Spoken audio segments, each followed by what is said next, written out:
The bill arrived at our house before I knew my wife had bought a pink Steinway piano. My son's little face was flushed with excitement. We waited from sunrise to sunset until the frosting on the cake had collapsed. My son pressed his lips together, sat back down at our old grand piano, and played Happy Birthday for himself. At almost the same moment, I saw Richard's post on his social feed. Happy Children's Day. Thanks to Laura for the awesome new toy for my son. I mean, can we be a little more low-key next time? Now the whole neighborhood knows we got a Steinway delivered. I stared at the post, my fingers gripping my phone so hard they turned white. I didn't even notice my son had walked up behind me. Dad, is that Mr. Lee? I snapped back to reality, instinctively turning off the screen. But the bitter look on my son's face told me he'd seen everything. Just then, the front door swung open.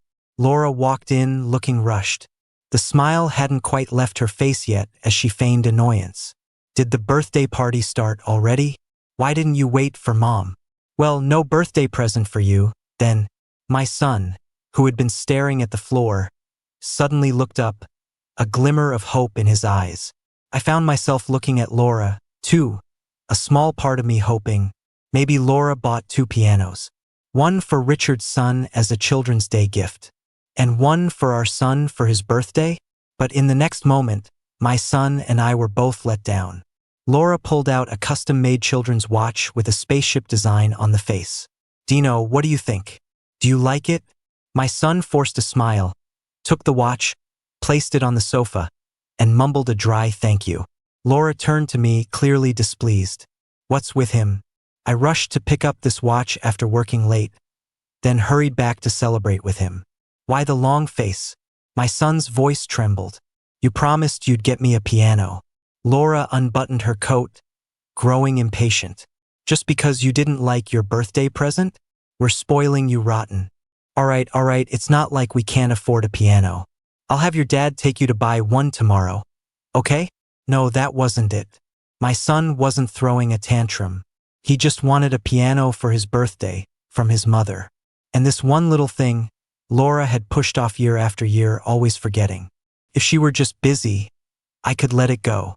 But she somehow remembered to buy a gift for Richard's son. Yet she forgot the promise she made to her own. I couldn't take it anymore. I tossed my phone in front of her. Working late helping Richard deliver a Steinway? Her clumsy lie was exposed, but she didn't show a shred of panic.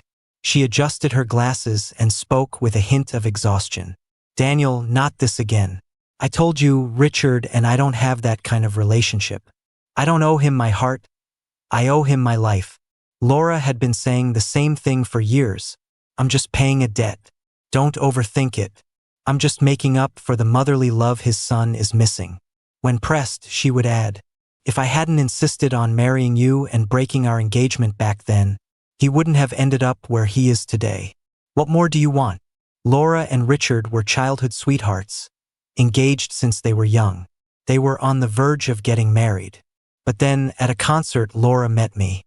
At the time, I was on a stage in London playing Liszt's Reminiscences of Norma.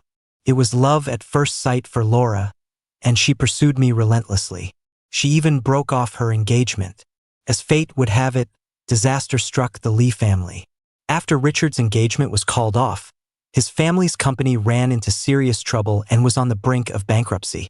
Richard hastily got back together with his ex-girlfriend, Sheila, and they married.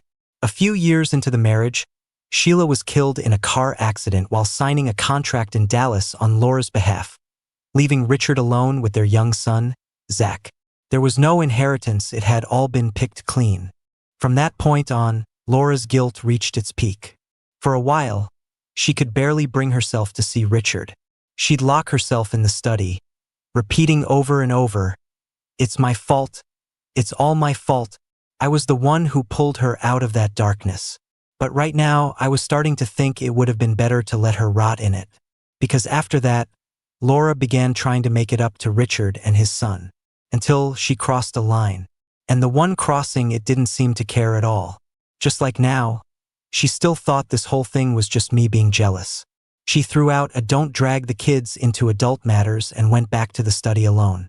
In the past, For the sake of a healthy home environment for our son, I would have been the one to go and smooth things over. But today I had no desire to get up.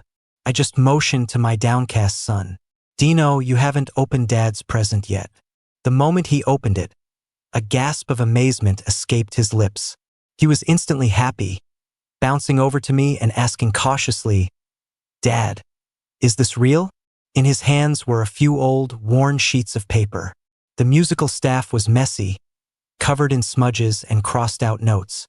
But my son's hands were trembling with excitement. I raised an eyebrow. Of course, the real deal, an original Chopin manuscript. I had paid a fortune for it and called in a lot of favors. But seeing the smile on my son's face, I knew it was all worth it. I sat with my son at the piano, and we played a nocturne together. At some point, Laura came out of the study. She watched us, lost in thought, as we enjoyed the moment together. After a while, her tone softened, and she spoke first. "'Kay, Mom was wrong. How about I go with you tomorrow to pick out a piano?" Unfortunately, the next day, she broke her promise again. Just as the sky was beginning to lighten, Laura left in a hurry. Richard said his son ran away. She explained on her way out. "I'm going to help him look. We'll go pick out the piano when I get back." Before the last word was out, she had vanished through the door. My nails dug deep into my palms. I hated how she broke her promises to our son again and again. At the breakfast table, Dino, surprisingly, didn't ask where Laura was. He just ate his breakfast with perfect manners, then looked up. "Dad, can you take me to pick out a piano?" Dino and I went to the piano store. The manager knew my habits and discreetly stepped aside, only approaching when I needed something. My son tried out one piano after another. I strolled leisurely around the store. In a corner, I saw a little boy timidly touching a piano. When he saw me approach, he thought I wanted to try it and shyly moved away. I smiled. "It's okay. I'm not trying this one. Go ahead." The boy's clothes weren't cheap, but strangely, there were no parents with him. I couldn't help but ask, "Hey there, are you here buying a piano by yourself? Where are your parents?" He jumped, startled, and spoke in a tiny voice. "I'm not buying, just looking. We have a piano at home." Then, as if to build up his own confidence, he boasted, "It's a Steinway." I couldn't help but smile. When I got my first Steinway, I was even more of a show-off than him, wanting the whole world to know. Seeing a Steinway right there, my interest was piqued. "Well then, may I have the honor of hearing a little musician play a piece for me?" The boy hesitated for a moment, wiped his hands on his clothes, and sat down at the piano. Fluent notes leaped from his fingertips. I watched the boy's fingers, a barely perceptible frown creasing my brow. When the piece ended, he bit his lip and looked at me. How was it?" I clapped with a smile. "Excellent." The boy seemed happy but also a little disappointed. "But my dad says I don't play well, and I don't really like the feel of a Steinway." It's too. Almost at the same time, the boy and I said in unison, "Too light." The boy's eyes lit up. "Mister, you think so too?" I had actually noticed it earlier. The boy was small and had small hands, so he didn't have enough control over the keys. And Steinway keys are very light, the kind that make a sound with the slightest touch, making it easy for fingers to slip. I explained it to him gently and then pointed to a piano nearby. "You'd actually be a great fit for a Bosendorfer. Keys have more weight, which would suit you well." He curiously went over to try it. "Wow, you're right. Mister, you know so much." I offered some sincere advice. "You should talk to your parents about it. Piano isn't better just because it's more expensive. You have to choose one that's right for you." The boy reluctantly caressed the Bosendorfer. "My dad won't let me switch. He just loves Steinways." It wasn't my place to comment on another family's business. When I turned around, I saw my son staring at me thoughtfully, having apparently overheard our conversation. I walked over to him. "Did you pick one?" My son looked at the Steinway on his left, then at a more understated piano on his right. Finally, he made his decision. "Yeah, I've decided." My son chose a Fazioli, an Italian piano not as famous as a Steinway but renowned for its brilliant sound. I paid for it without hesitation. 250,000. but I didn't feel a pang of regret. I was just happy he chose the piano that was better for him. On the way home, just as we reached the entrance to our gated community, I spotted Richard. I didn't really have any dealings with him, but ever since he insisted on friending me, he'd been posting pictures of himself on his feed every few days. It was hard not to recognize him. I didn't want to deal with him and was about to take a detour home. But just then, my phone buzzed. It was a message from Laura. "Did you buy the piano?" Dino wasn't crying, was he? "The bill's on me. You have received a transfer of 200,000. Without a second thought, I hit return. Laura probably didn't look closely and assumed I'd accepted it. So she thought my anger had subsided. She sent a playful message. "You can't be mad anymore now that you've taken the money." I didn't want to engage and was about to lock my screen. Then another message from Laura came through. "Oh, by the way, I need to tell you something. This morning, Richard said his son was practicing piano at home and someone complained about the noise. His son got upset and ran away. I figured we have so many empty houses, so I let them stay in the community for now. At least that way no one will complain." My mind went blank. Across the way, Richard raised his eyebrows and waved at me. A sickening realization hit me, and my hands started to shake with rage. "You let them stay in the house I bought for Dino to live in when he gets married?" Laura replied instantly. "Oh, come on, Dino's just a kid. That's ages away. We can just have them move out later." I was too furious to speak. When I bought our villa, I had also bought the crown jewel of the community next door. I wanted it to be a home for my son when he got married, so he wouldn't be too far from me after starting his own family. I'd had it maintained for years, picking out every brick and tile myself. The renovation costs alone had reached an astonishing figure. And now Laura had lent it to Richard without a second thought.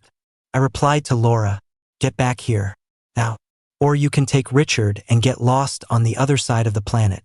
I used every ounce of willpower to keep a straight face and told my son to go home first. But when Dino saw the moving company hauling that pink Steinway into the villa, he understood everything. For the first time in his life, he disobeyed me. "Dad, I'll stay with you." Before I could say anything, Richard was standing in front of me. He looked at my trembling fingers and smirked. "Daniel, are you really this angry? It's just a house and a piano. It's not like I'm taking your woman." Before he could finish, I slapped him across the face, clean and hard. He seemed shocked that I would actually hit him in public. The movers and nosy neighbors all turned to stare. Embarrassed, Richard was about to hit back, but his eyes suddenly caught something over my shoulder. He changed his mind in a split second, clutching his cheek as his eyes welled up. I had no patience for his melodrama, but someone else did. Laura rushed past me like a gust of wind, steadied Richard, and yelled at me, "Daniel, are you crazy?" I nodded thoughtfully, then swung my arm around and gave Laura a slap too. "Didn't want you to feel left out, did we?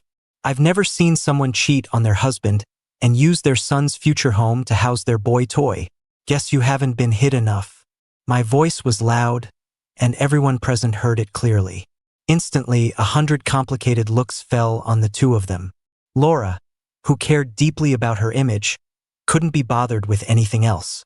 She hissed through her teeth, "Daniel, let's talk inside." I was actually curious to see what they had done to my son's house. A 200,000 piano, I didn't care. A gift is a gift, like tossing a treat to a puppy.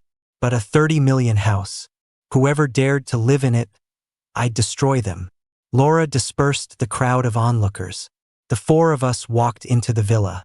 As soon as we entered, we saw a small boy peeking around the doorway. I froze.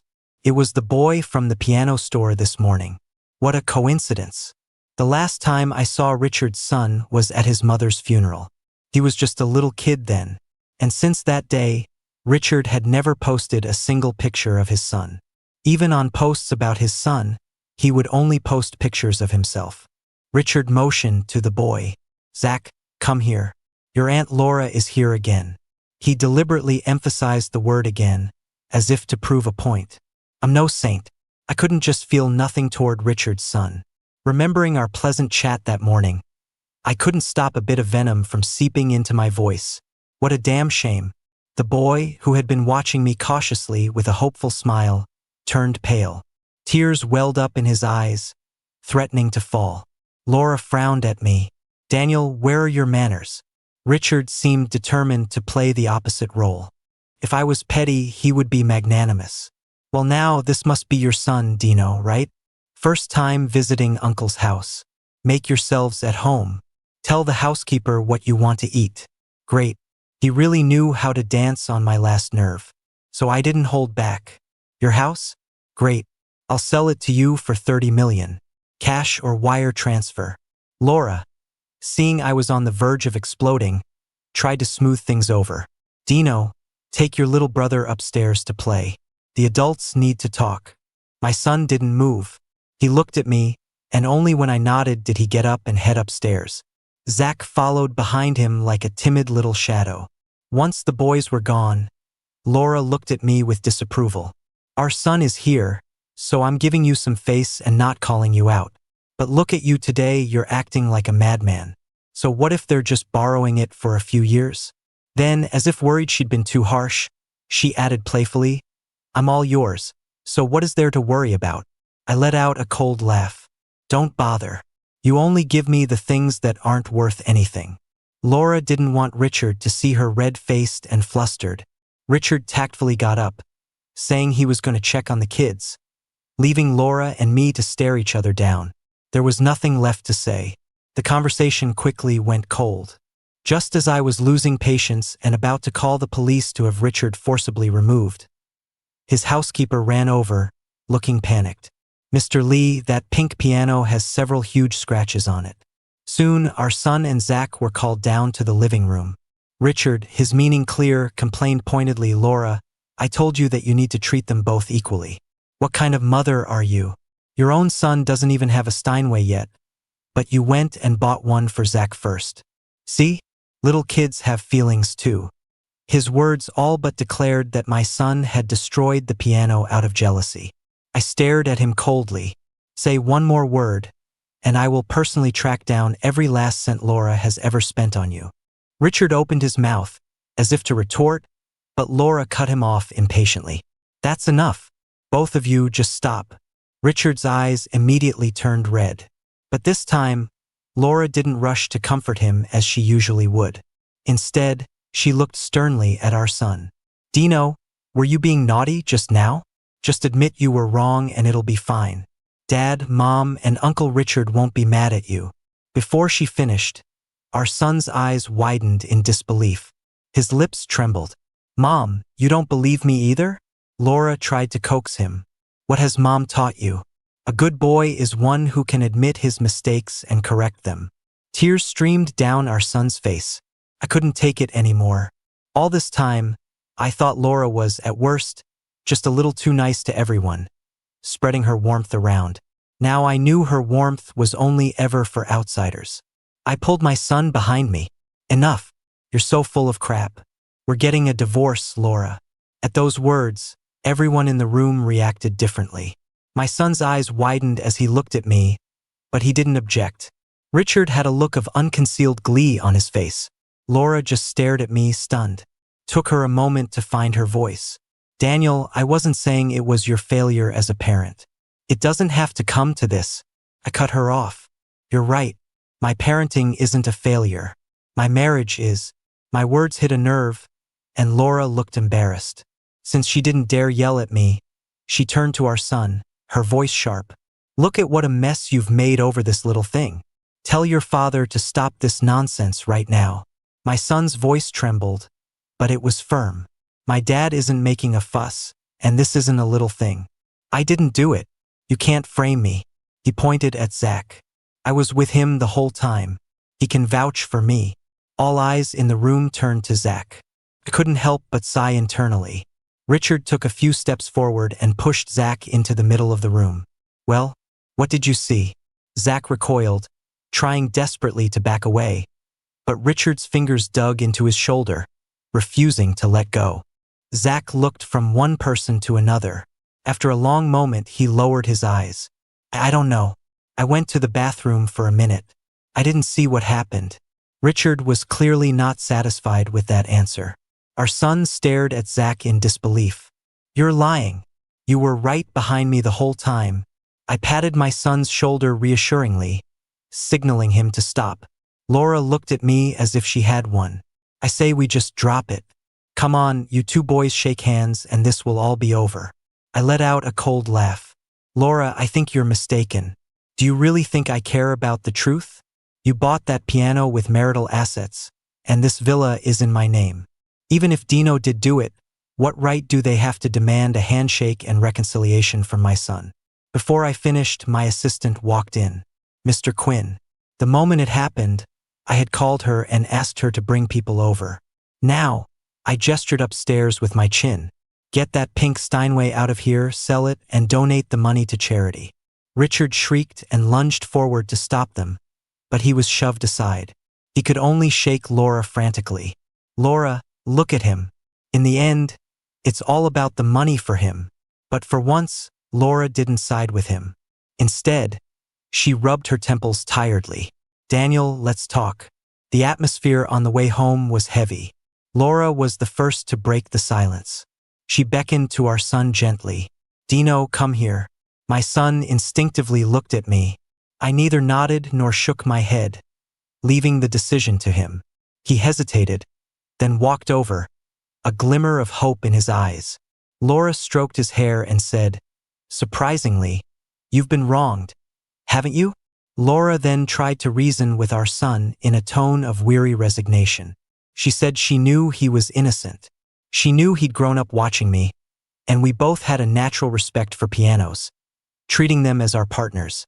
She knew he would never destroy any piano. Dino was confused. Then why did you? Laura sighed. We're family. Family can take a small loss and we can talk it out later at home. Your Uncle Richard is different. He's already had a hard life. And little Zach, think about it, he grew up without a mother. Isn't that pitiful? I almost laughed out loud. Such a perfectly twisted logic. My son was dumbfounded. He managed to whisper, I think having a mother is pretty pitiful for me, too. After educating our son, Laura turned to educate me. You're angry right now, so I won't argue with you. But this is the one and only time. Don't you ever threaten me with divorce again, no matter how angry you get. That's a bottom line. I sneered. Which one of your eyes told you I was threatening you? Do you want your legal team to draft the divorce papers, or should mine? Laura froze, studying my expression. You're serious? I don't agree. She pushed our son forward. Go on, talk some sense into your father. My son subtly sidestepped her hand and said nothing. Laura kept talking at him. Your dad is just a retired pianist. If we really get divorced, do you think he can maintain the comfortable life you have now? Just then, the piano my son had picked out that morning was delivered. Laura glanced at it and froze. That's not a Steinway? Then, as if a light bulb went off, she looked at me. You bought some off-brand piano and still accepted my $200,000 transfer? Daniel, if you need money, you can just ask me. You don't have to scheme and scrape money from me like this. Laura didn't recognize a Fazioli. She thought any piano that wasn't a Steinway was junk. I couldn't listen anymore. Why don't you take a good look at your transaction history? Are your eyes just for decoration? After being slapped and yelled at by me all day, Laura finally snapped. Daniel, I've been spoiling you rotten. You think about it. What good will a divorce do you? I have a company, I have stocks, I can keep making money. And I have Richard, who is completely devoted to me. What do you have? A savings account that you'll just burn through? Laura stormed out on the spot and went to stay over at Richard's place. And from that day on, I seemed to calm down. I didn't mention the divorce again, nor did I bring up making Richard move out of the villa. Laura thought I had surrendered and became even more convinced that I only responded to a firm hand. She wanted to use the opportunity to knock some sense into me. So she had her secretary deliver a divorce agreement. She paraded around with Richard and Zach. She even flaunted it in front of me. Daniel, Zach is looking for a piano teacher. I think you'd be perfect. You have to teach Dino anyway. Might as well teach them together. She expected me to cry, to throw a fit, to feel humiliated. But I just kept tuning the piano without looking up and casually replied, Sure. Laura was stunned. She asked tentatively, "You're really willing?" I smiled. See how messed up this woman is? Go against her and she feels her authority is challenged. Go along with her and she feels uneasy all over.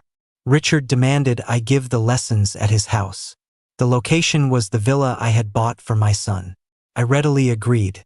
The moment I walked in, Richard handed me a pathetically thin envelope. "Mr. Quinn, Zach's piano lesson fee." I walked past him without a glance, stood in front of Laura, and threw a stack of documents in her face. The sharp edge of the paper cut her pretty face. But Laura didn't seem to feel the pain. She stared at the papers that had landed on her lap and frowned. "A divorce agreement? Daniel, not this again. I'm not signing it. As for the lessons, if you really don't want to do it, then forget it." I laughed coldly. "I suggest you sign this one. The other version doesn't have such a favorable asset split." Laura looked up, confused. My assistant stepped forward and handed her a thick stack of files. Laura took one look and her pupils shrank. "Daniel, you've gone too far." I shot back, "We're just getting even." During the time Laura was trying to teach me a lesson, she and Richard had gotten too close. So close that a private investigator took a lot of photos. Laura and Richard holding Zach's hands on either side. Richard cooking for Laura, cutting his hand by accident, and Laura tending to it with concern. Of course, much of this couldn't be submitted as legal evidence. But it didn't matter. I would post it online and use public opinion to pressure her. But the most powerful evidence I had was sent to me by Richard himself. It was a photo of Laura lying next to him in bed. The suggestive red marks on her neck, Richard's triumphant confession, that was the kind of evidence the court would accept. I spoke at the right moment. You have two choices. We split the assets and have a peaceful divorce. Or I prove adultery in court and you walk away with nothing. Laura, which one will you sign? Laura must have gone deaf. She just stared blankly at the photos. Finally, she spoke.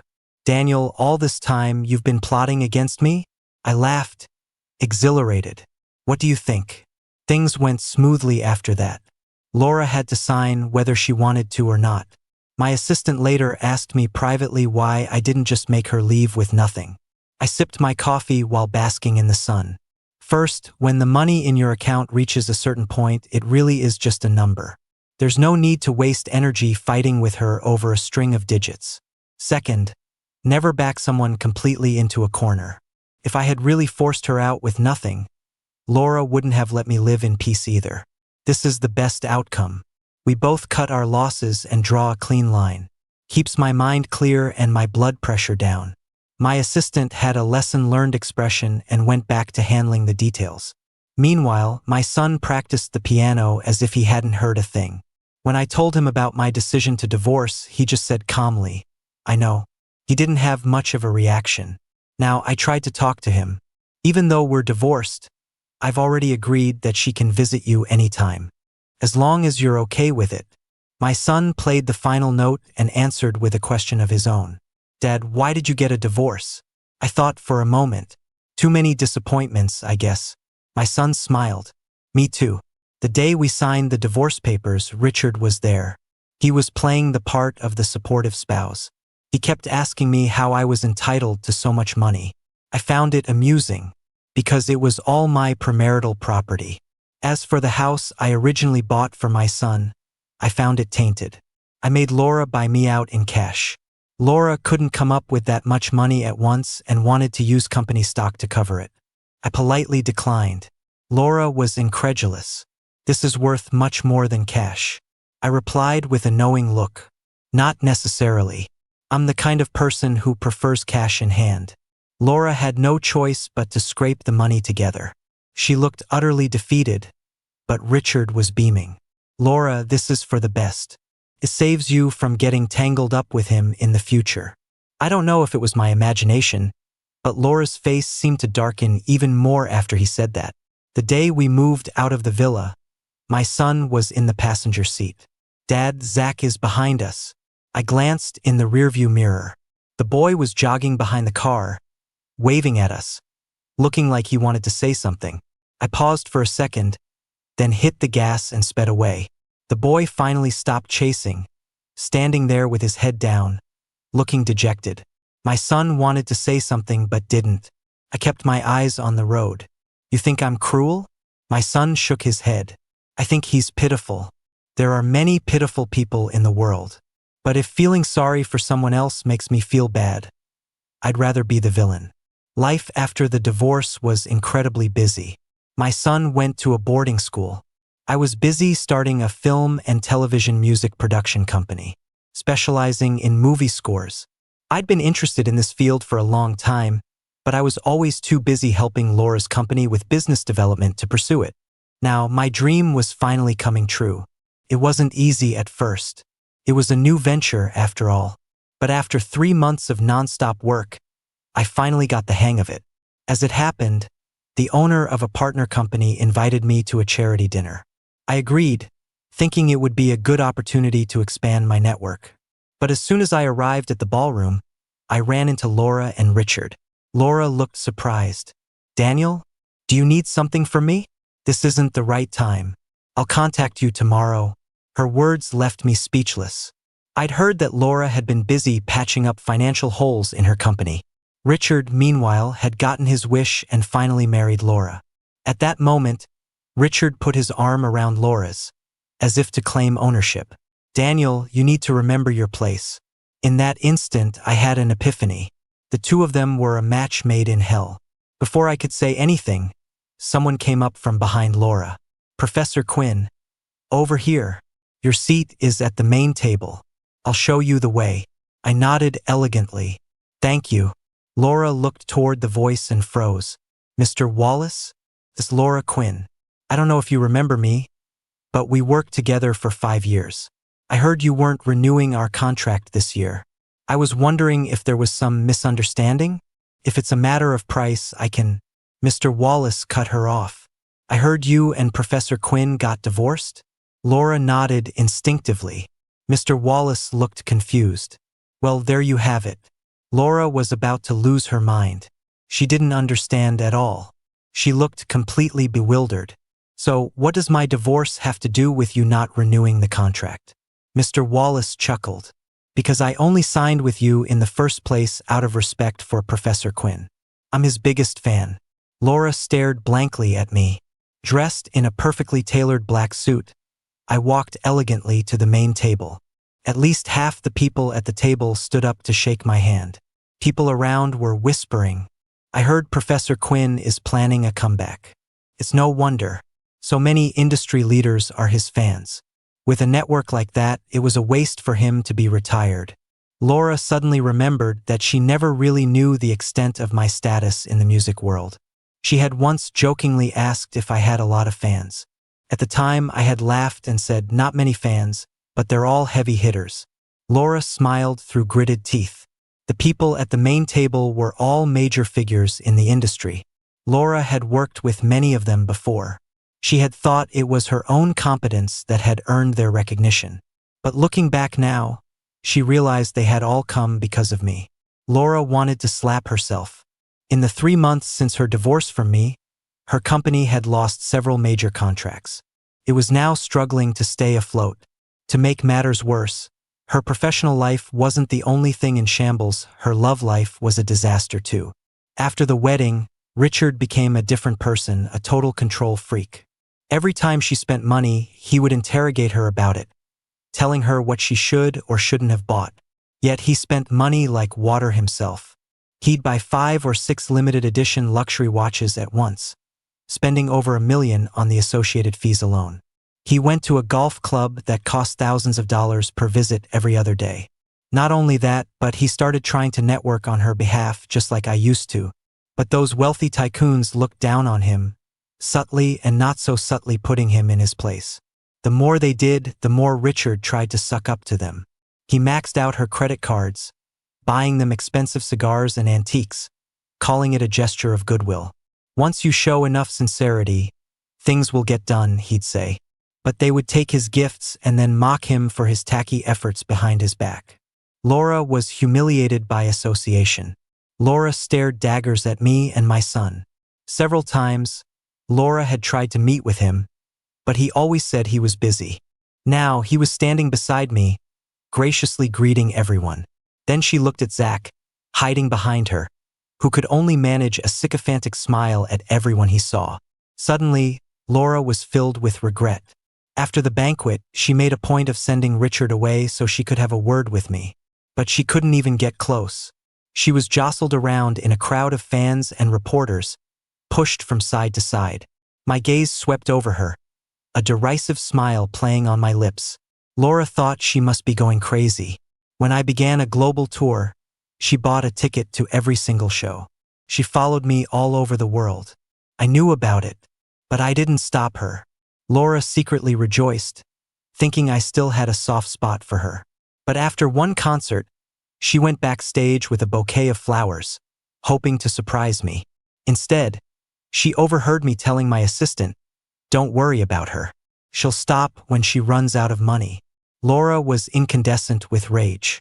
When Richard found out, he threw a massive tantrum, even threatening self-harm to get her to come home.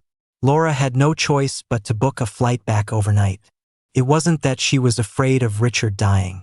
It was that the villa they were living in was their only remaining property. If they needed cash flow later, they would have to sell the house. A house where someone had died would lose at least a third of its value.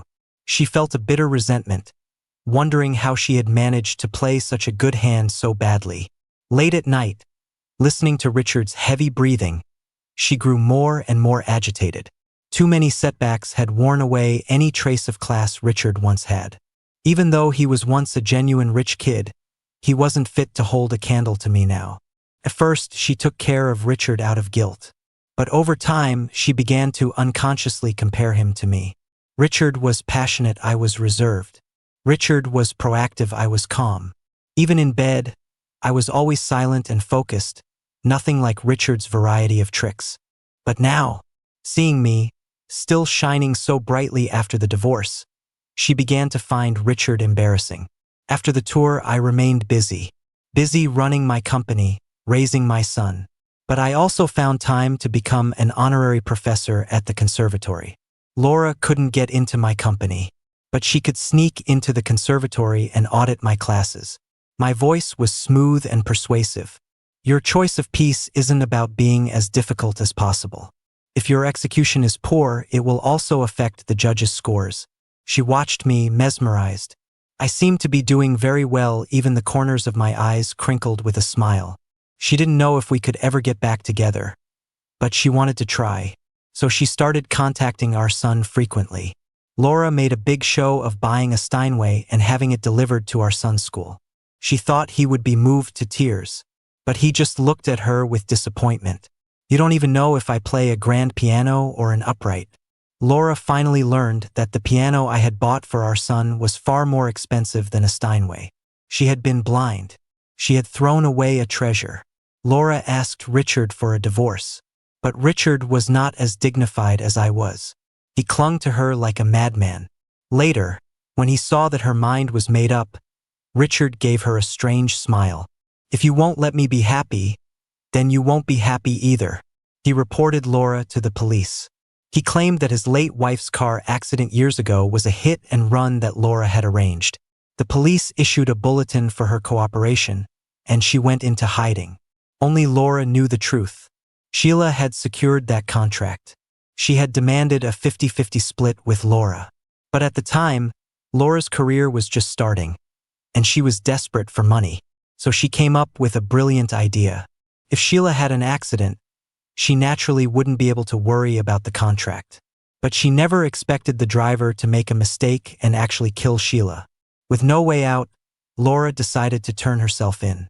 But first, she went to my solo concert. On stage, I was impossibly handsome. It was reminiscences of Norma again. My performance was even better than it had been all those years ago.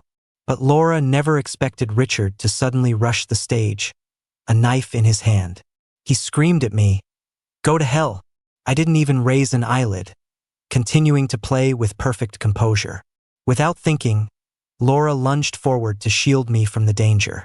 But several bodyguards suddenly appeared, expertly intercepting Richard and dragging him away. On stage, only I remained, completely unfazed. And a bewildered Laura. Laura felt eyes on her from all directions. She suddenly felt like a clown. Laura and Richard were both taken away by the police. She heard about the rest later. Richard spread rumors that I was the other man and claimed my son was psychologically disturbed and had scratched his $1 million piano. But 10 minutes later, I released the evidence. It was security footage from the villa. Even Laura hadn't known there were cameras in that house. The footage clearly showed Richard scratching the piano himself and then framing someone else. At the same time, Zach, Richard's son, bravely came forward. I was too scared to tell the truth back then. I was afraid my dad would hit me. Mr. Quinn is actually a really nice person. The public outcry reversed before it even had a chance to build. I was completely unaffected. Richard and Laura, for conspiracy to commit assault and murder, were sentenced to 5 and 12 years in prison, respectively. Zach was sent to a group home. At the entrance of the home, Zach waited for a long time, as if hoping someone would come to adopt him. But the person he was hoping for never appeared. 12 years later, Laura was released from prison. She had nowhere to go.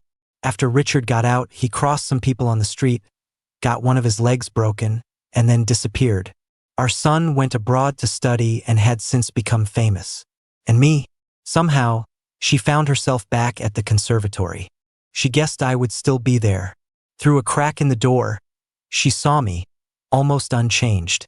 Time seemed to have left no trace on my face, only making me more serene and elegant. The next moment, she froze. Sitting across from me was a grown-up Zach. I was guiding him through an extremely difficult piece of music. After the lesson, Zach spoke nervously. "Uncle Daniel," my expression was unreadable. "This Professor Quinn." The two titles drew a clear line. Zach stammered his thanks for my guidance and repeatedly apologized for what happened years ago. I was busy wiping down the piano. "You became my student on your own merit. You don't need to thank anyone. What happened back then wasn't your fault, but you can't force me to forgive you. Understand?" Zach was silent for a long time, then bowed deeply to me. Laura paused, then turned and walked away. She had wanted to beg me one last time to try and mend things. But now she already knew the answer. Wrong was wrong. Lost was lost. Her Daniel drew a firm line between gratitude and grudges, and he never looked back.